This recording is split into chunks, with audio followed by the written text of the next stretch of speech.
Time.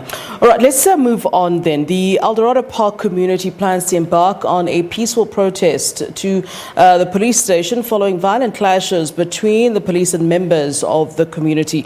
Residents are demanding answers following the fatal shooting of 16-year-old Nathaniel Julies on Wednesday evening. They've accused the police of killing the boy. The police have declined to comment on the circumstances surrounding the boy's death, referring questions to police watchdog IPID, which is investigating the case. All right, then, for more on this, let's cross live to our reporter who is stationed at the moment at Eldorado Park, Hasina Gori. A very good afternoon to you. We understand, of course, that there is some sort of peaceful march that's meant to start this hour in Eldorado Park in honor of the murdered teen Nathaniel. What can you tell us, Hasina, as you're stationed there, of what's happening in Eldorado Park?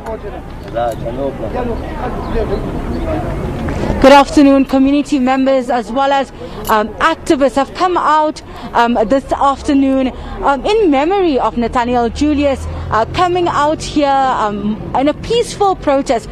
They said that they want to show, remembrance, but also call out what they call police brutality in the area. We know that Nathaniel Julies was killed on Wednesday evening, quite fatally here, after he was unable to respond to police on what he was doing on the side of the track, and he was shot in the chest, then taken into a police van and then taken to the hospital where he then died. With me is a community member who's been here since Wednesday, speaking with many out here. Can you tell us what is the sense from the community since Wednesday? The sense from the community since Wednesday has been shock and disbelief that something like this could happen to a special needs child like Nathaniel Julies.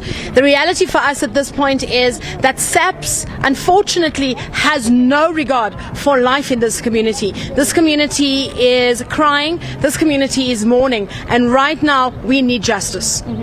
We're here this afternoon where a peaceful march is expected to take place.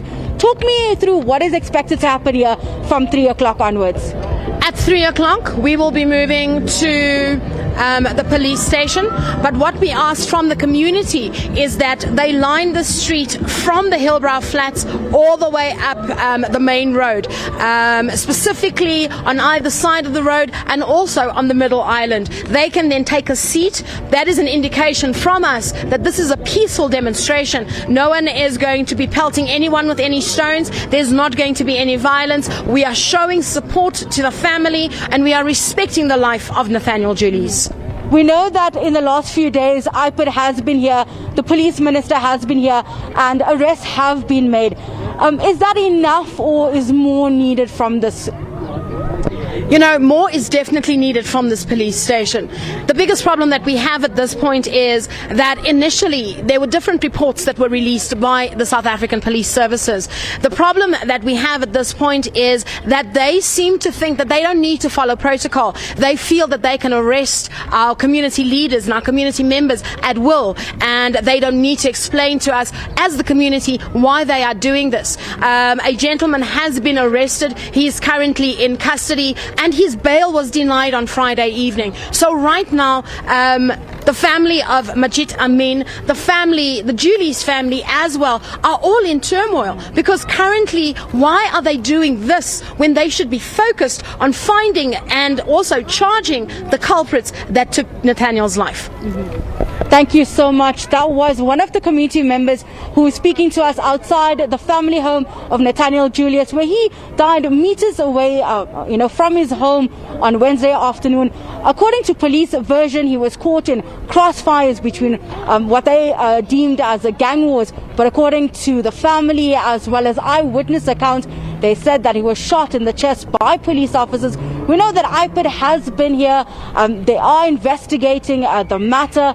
2 police officers have been arrested and they're charged with murder as well as defeating the end of justice, as well as a third charge that has just been added on last night, which is the possession of prohibitive ammunition. We also know that according to IPID, they've said that the scene was tampered with.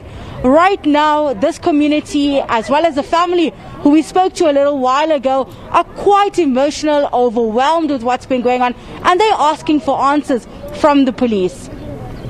Now, you mentioned the fact that police watchdog IPID has been to the area, and of course we are reporting the fact that police have declined to comment on the circumstances surrounding the boy's death, referring the questions then to IPID. Have IPID then actually answered any of the community's question, which they sought to get answers from SABC?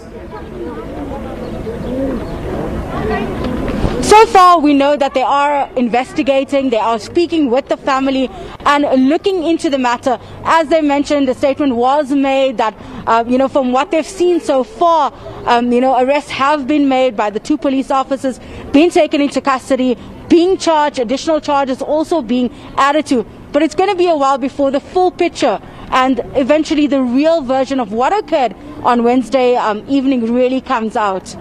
And Hasina, you've been watching throughout this week since Wednesday the tensions that have been occurring in Eldorado Park. Would you say that things have kind of calmed down from what we saw on Wednesday, or are those tensions really still sort of there at this time? What's your assessment of the situation in Eldorado Park, please, Hasina?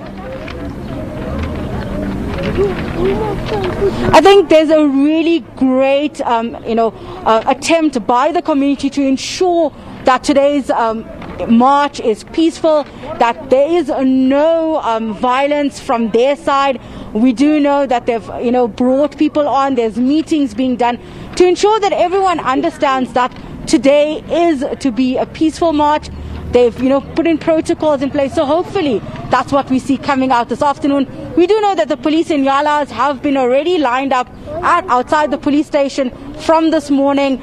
So it will be, time to see what happens after 3 o'clock. All right. Let's catch up with you then to see what's changed or what's happening at that time. Thank you very much, Hasina.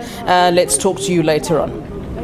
That's Hasina Gori, a reporter there in Eldorado Park for us, where, of course, a teenager, a young boy, was murdered this week, Nathaniel Julies, and, of course, rightly so, the community up in arms about that. We'll certainly catch up with our reporter later on in the show, as, of course, the silent protest, what's been called a silent protest, is currently taking place there in Eldorado Park.